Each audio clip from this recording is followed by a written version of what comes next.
Donc je vais continuer la correction de la troisième partie du DNS 11 et cette fois-ci on va s'intéresser au pendule de Foucault.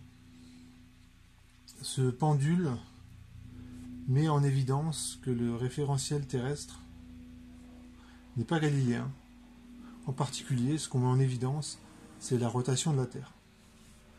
Ce qui va se passer, c'est que votre pendule, au cours de l'oscillation, son plan d'oscillation, il va tourner au fur et à mesure que la Terre tourne sur elle-même. Et nous, ce qu'on va faire, c'est montrer quelle est la vitesse de rotation du plan d'oscillation de la masse. Alors, vous avez un schéma qui est proposé dans l'énoncé. Je le refais rapidement. Ici, vous avez grand Z, grand X, grand Y. C'est un référentiel qui est, que je ne dise pas de bêtises, normalement qui est géocentrique, c'est-à-dire que les axes X, Y et Z sont fixes. En fait, ils fixent des étoiles dans le ciel qui nous apparaissent fixes. Et dans ce référentiel, la Terre, elle tourne. Donc le nord, il est là. Le sud, il est là. Et la Terre, bon, ça fait un truc comme ça. Et vous avez un bâtiment quelque part sur Terre. Et je repère sa position avec une latitude lambda. Et bon, la longitude, on s'en fiche un petit peu. Mais bon, elle serait ici. Donc ça me permet de me repérer sur Terre. Et à cet endroit, vous avez un bâtiment. Donc là, c'est pas du tout à l'échelle. Hein, mais vous imaginez que j'accroche un pendule quelque part ici, qui va osciller. Donc évidemment, c'est pas du tout à l'échelle. Et l'axe des X, il pointe vers le sud. L'axe des Y, il pointe vers l'est. Et l'axe Z, il pointe vers la verticale du lieu. Et quand on regarde, en fait, ce repère-là, X, Y, Z, avec le pendule, c'est exactement ce qu'on a traité précédemment, au tout début de la partie C. Alors, pour tenir compte de la rotation de la Terre, donc ici vous avez la Terre qui tourne sur elle-même avec un certain vecteur de rotation.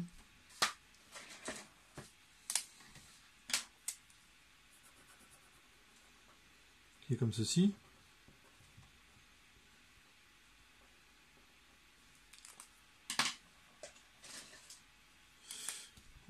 On va mettre le vent en orange. Voilà. C'est le vecteur oméga. Et ce vecteur oméga, du coup, si je le ramène au lieu où on est, hein, donc par exemple à Paris, vous avez un pendule de Foucault qui est installé aux arts et métiers. Hein, vous avez un grand hall et en fait vous avez le pendule qui est installé, qui est fixé au plafond et vous avez un câble qui fait je ne sais pas combien de mètres de long, mais c'est vraiment très grand. Et la masse qu'on accroche au bout est très très lourde, suffisamment pour que le pendule puisse osciller pendant des heures. Hein, si votre pendule ne oscille pas assez, vous n'aurez pas l'occasion de voir l'effet de rotation de la Terre. Alors, la première question, c'est les coordonnées du vecteur oméga dans x, y, z. Donc si on regarde, votre vecteur oméga, il n'a pas de coordonnées suivant E de y. Hein, le vecteur oméga, il est dans le plan OX, Z. Le point O, on va dire qu'il est là. L'angle lambda, mon schéma, il a un petit défaut, c'est que j'ai pris en gros un lambda qui vaut 45 degrés, donc c'est pas terrible. Imaginons que je sois plus proche de l'équateur. Lorsque je suis plus proche de l'équateur, donc là, il faut imaginer la situation, l'angle lambda, il vaut quasiment 0. Et donc on va le retrouver, donc ça me permet en fait de refaire le schéma. Donc je vois O, X, Z.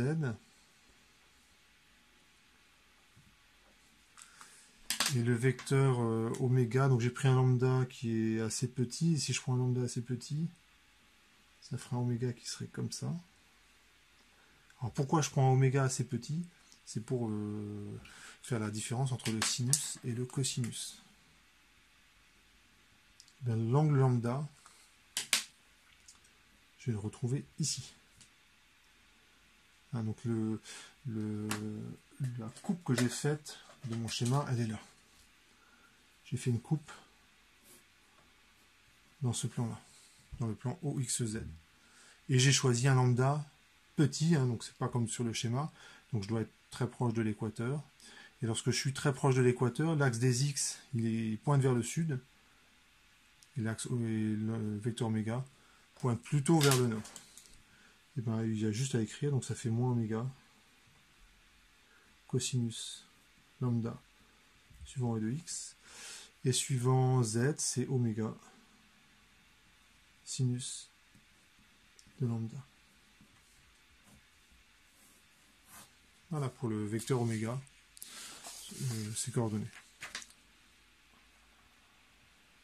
Alors vous allez admettre qu'il y a dans le référentiel terrestre, qui n'est plus galiléen pour le coup, il y a une force qu'on appelle la force de Coriolis qui apparaît, qui s'écrit comme ça. Donc vous allez admettre son expression. Cette force de Coriolis, elle est responsable notamment du fait que de la rotation des masses d'air sur Terre dans un sens ou dans l'autre, suivant qu'on est dans l'hémisphère nord ou l'hémisphère sud. Hein, donc c'est une force qui agit et qui est responsable, qui est due à la rotation de la Terre sur elle-même. Donc habituellement on la ressent pas, hein. Cette force-là elle est quand même assez faible, mais si vous prenez des grandes masses d'air et que vous laissez agir la force suffisamment longtemps, on finit par voir son effet. Donc question 2, ben on vous demande d'exprimer cette force-là dans le référentiel cartésien.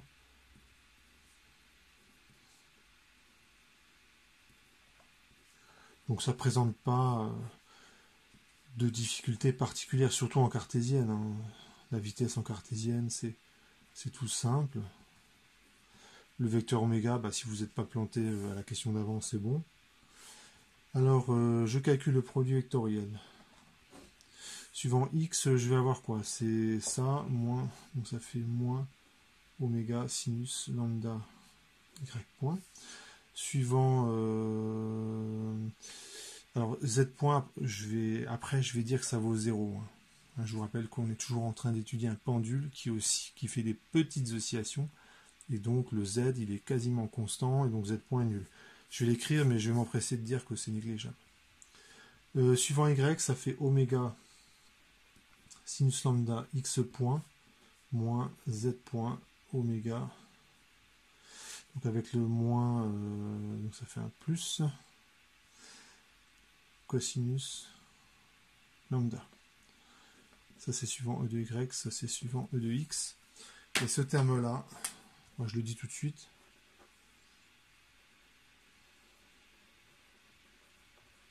comme j'étudie mon pendule simple, donc z point je vais négliger.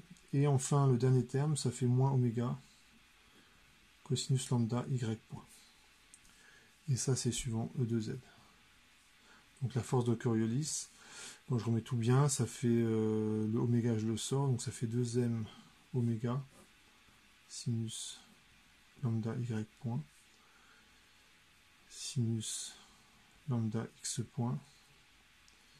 Et ici, avec un moins, et ici ça fait cosinus lambda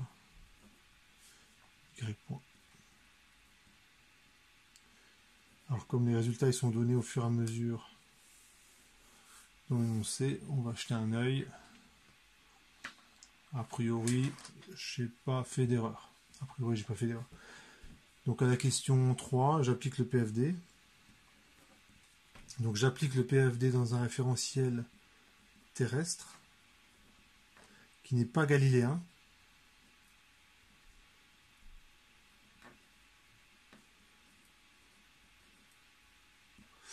Donc on est obligé de rajouter cette force-là. Donc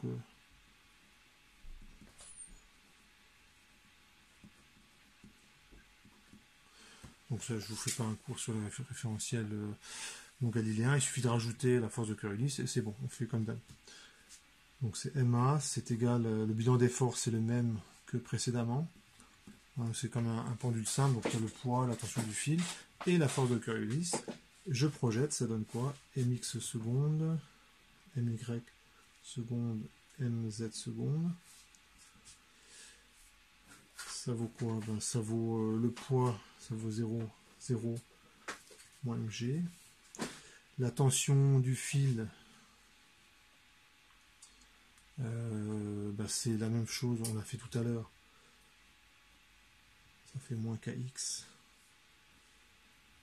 moins ky, plus la tension du fil. Et enfin, la force de Coriolis, c'est plus 2m oméga sinus lambda, moins 2m oméga sinus lambda.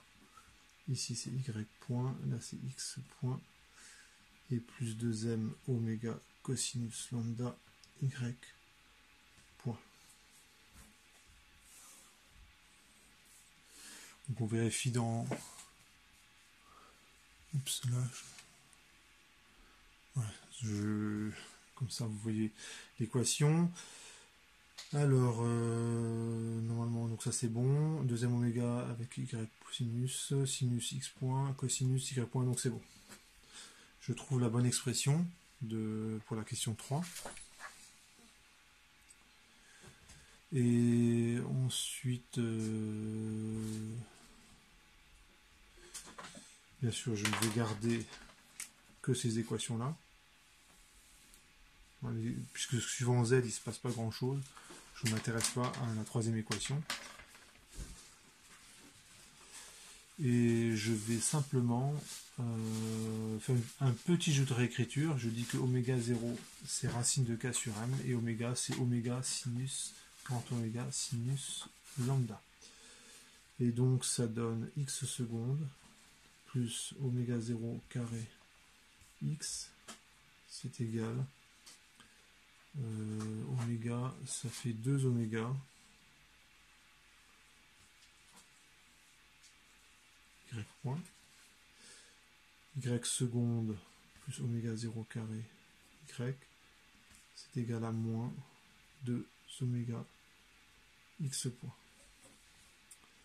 Donc sauf erreur, ça donne ceci.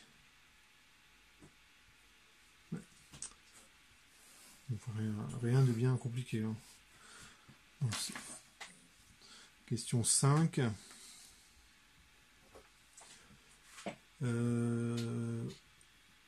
La résolution qu'on va faire, donc c'était une résolution, donc c'est assez astucieux.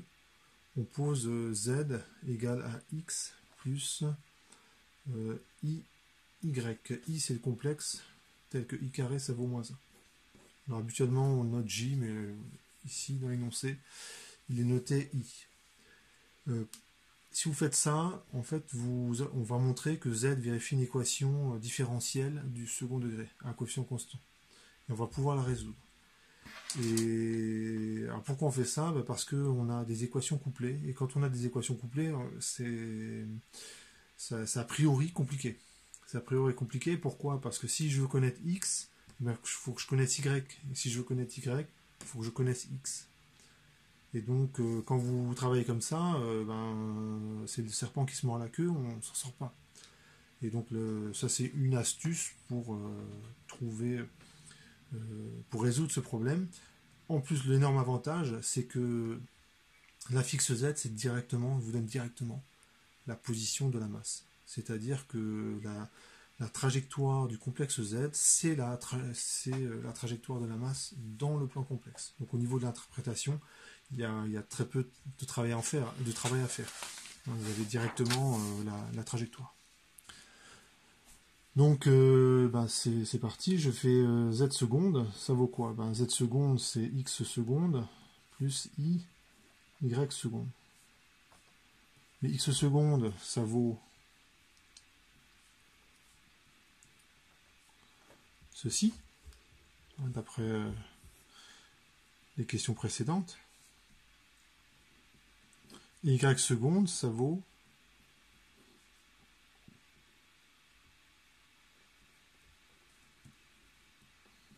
ceci.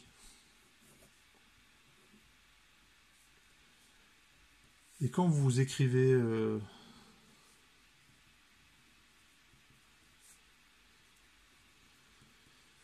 je vais rassembler les termes, donc ça fait moins oméga 0 carré, x plus y. Donc là, on reconnaît z. Je rassemble les termes en les autres termes, donc ça fait 2 oméga y point moins i x point. Et bien ce terme-là, on va le transformer un petit peu.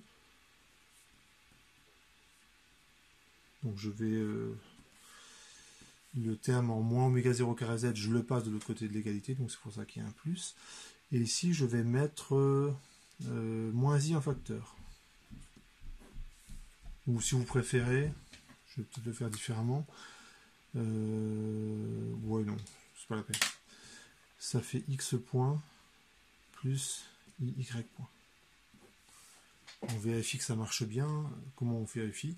On redistribue le moins i dans la parenthèse. Donc moins i dans la parenthèse, je retrouve bien le moins i x point. Et avec le i qui est déjà là et le moins i qui rentre, ça fait moins i carré, donc ça fait 1. Et je retrouve bien le y point. Donc ça c'est correct. Et là on reconnaît z point. Donc finalement on arrive à l'équation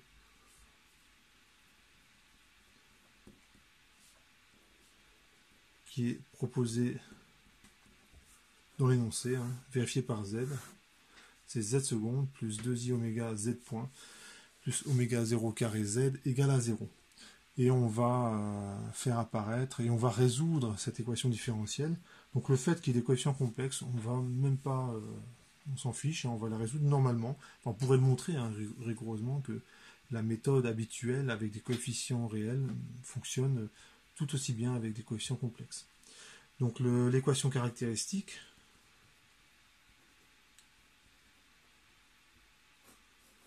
ouais, donc si j'ai la solution sans second membre, j'ai directement la solution générale parce qu'il n'y a pas de second membre.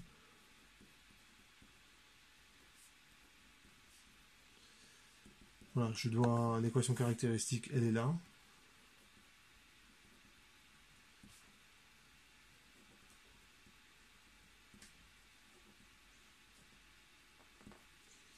Le discriminant, ça vaut quoi? Ça vaut ça au carré, donc comme il y a le i carré, ça fait apparaître un moins, donc ça fait moins 4 oméga carré, moins 4 oméga 0 carré, et ça c'est toujours négatif. Donc c'est bien, parce qu'au moins on n'a pas de cas à traiter. Comme le discriminant est négatif, la racine de delta, ça va être un imaginaire pur, et donc là, les solutions, c'est de la forme moins i oméga. Le tout, ça va être sur 2, hein. Donc je fais tout de suite la simplification. Plus ou moins 1 demi de i, racine de moins delta, et la racine de moins delta, c'est oméga carré plus 4 oméga 0 carré. On simplifie un petit peu.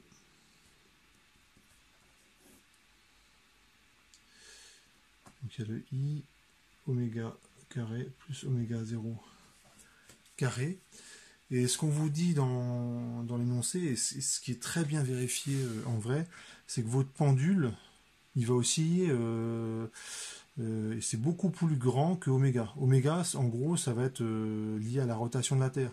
Donc le temps typique de rotation de la Terre, c'est 24 heures. Le temps typique d'oscillation de votre pendule simple, c'est plutôt la seconde. Donc il y a un rapport à peu près 100 000 entre les deux, donc vous êtes tranquille, vous pouvez négliger l'oméga carré devant l'oméga 0 carré. Donc cette approximation, elle est très très bien vérifiée. Donc finalement, ça m'arrange puisque j'ai la racine d'un carré.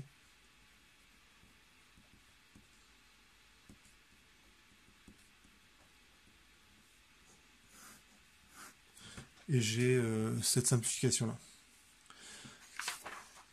Maintenant, quand j'ai les racines, je peux écrire la solution générale, et puis à partir des conditions initiales, je vais vraiment pouvoir écrire elle résout complètement cette équation différentielle. Donc la solution de mon équation, c'est A grand A, où c'est un complexe exponentiel, moins I oméga plus oméga 0 t, plus B exponentielle, moins I oméga moins oméga 0 t.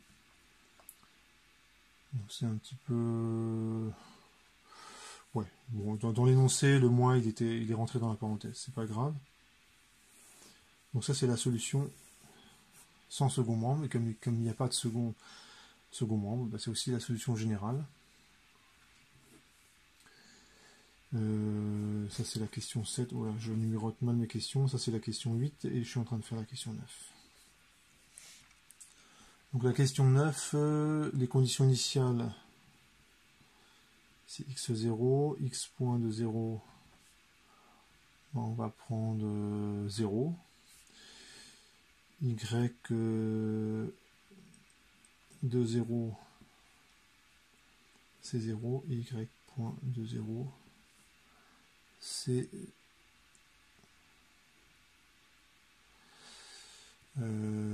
x point de 0, ah, ça vaut aussi 0. Donc en fait, je lâche la masse avec une vitesse nulle.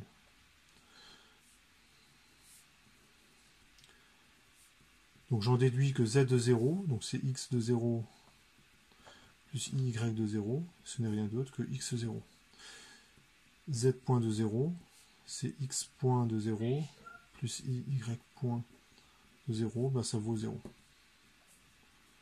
Donc c'est ces conditions, ça c'est mes conditions initiales que je vais utiliser. Et je remplace, donc z de 0, ça vaut quoi? Ça vaut a exponentielle de 0 plus b exponentielle de 0. Donc c'est a plus b, et ça vaut x0.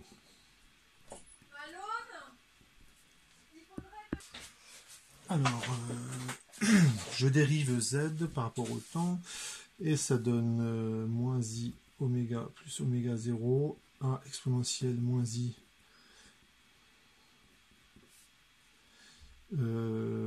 plus moins i oméga moins oméga 0, b exponentielle moins i. Et z point à l'instant initial, eh bien, ça fait moins i oméga plus oméga 0 fois a exponentielle de 0, moins i oméga moins oméga 0 fois b exponentielle de 0, et ça vaut 0. Donc j'ai un petit système à résoudre. C'est a plus b, ça vaut x0. Et l'autre système, l'autre équation, c'est moins i oméga plus oméga 0a moins i oméga moins oméga 0b, ça vaut 0. Donc le moins i va se simplifier, et donc la deuxième équation, je peux la réécrire juste en dessous. C'est oméga plus oméga 0 grand A plus oméga moins oméga 0 grand B, ça vaut 0. Donc bon bah il y a un petit système à résoudre. Je vais faire les calculs et puis je vais écrire directement la réponse. Voilà, j'ai fait le calcul pour A ici. Donc ça c'est le système à résoudre.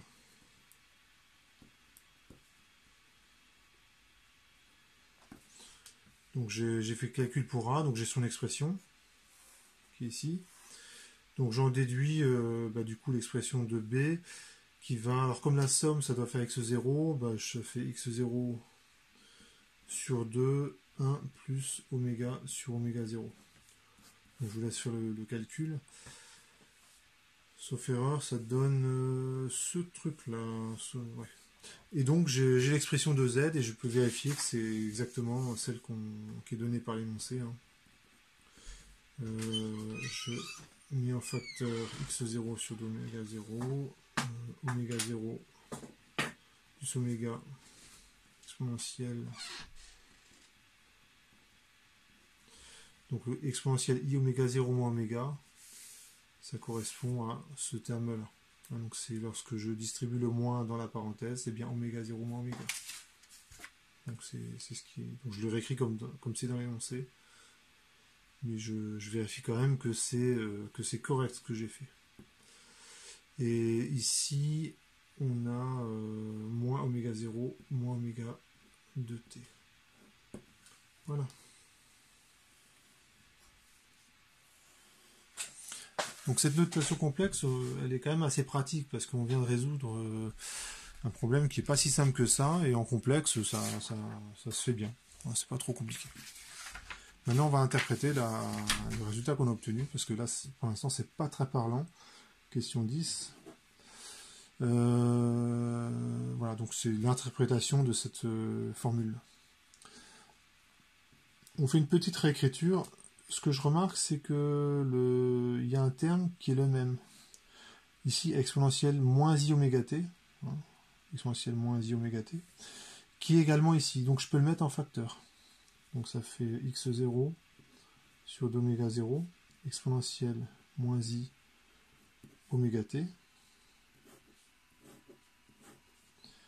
Et ensuite je recopie.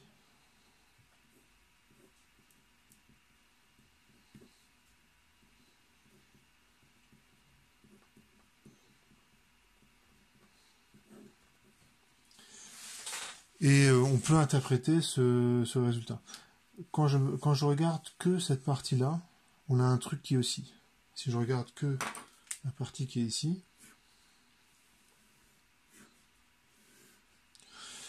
et oui, un facteur de proportionnalité près, hein, c'est x0 sur 2 oméga 0. Ce truc-là, ça devrait faire une sorte d'ellipse qui est très très aplatie. Donc la trajectoire, je vais le dessiner en rouge.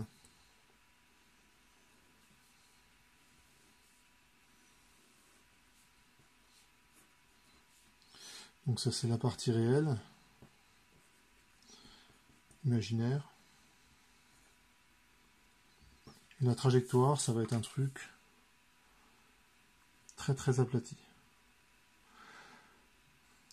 C'est pas très bien, ouais, c'est pas très bien dessiné, hein, désolé. Ça va faire un truc comme ça. Et quand je rajoute ce terme-là, ça a pour effet de faire tourner cette figure-là. Beaucoup plus lentement. Hein. Je vous rappelle que oméga est tout petit, hein, c'est la vitesse de rotation, c'est un tour tous les 24 heures à peu près. Alors qu'oméga 0, c'est plutôt un tour toutes les secondes, enfin de l'ordre de la seconde. Donc oméga 0 est beaucoup plus grand qu'oméga. Et donc cette figure-là est tournée à une vitesse angulaire moins oméga par rapport dans le plan complexe. Donc ça, c'est une rotation à la vitesse angulaire moins oméga.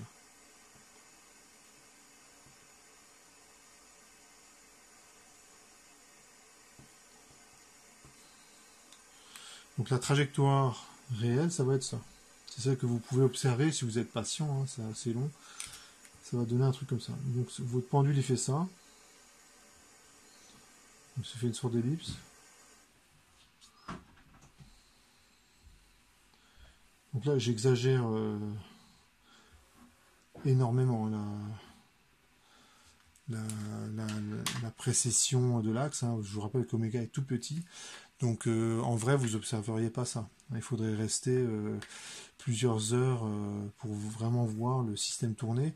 Et donc pour le pendule de Foucault, pour observer la rotation, comme c'est pas évident, on met un petit monticule de sable, et en fait chaque fois que le pendule arrive, il pousse un petit peu de sable, donc ça le ralentit quasiment pas, et comme ça on peut constater qu'effectivement le plan de rotation il tourne au cours d'une journée. Et je vous rappelle que oméga, ça vaut grand oméga sinus de lambda. Donc sous nos latitudes, le sinus de lambda, c'est à peu près On est autour de 45 degrés, donc c'est à peu près 0,7. Ça veut dire qu'en une journée, le pendule il fait quasiment il fait 3/4 de tour à peu près. 3/4 de tour. Et il n'y a que au pôle nord ou au pôle sud que votre pendule de Foucault il va faire un tour complet. Et si vous êtes à l'équateur, eh ben, il ne va pas tourner du tout. À l'équateur, lambda ça vaut 0. Et donc votre pendule il va osciller comme un bête pendule. Voilà pour cet exercice-là.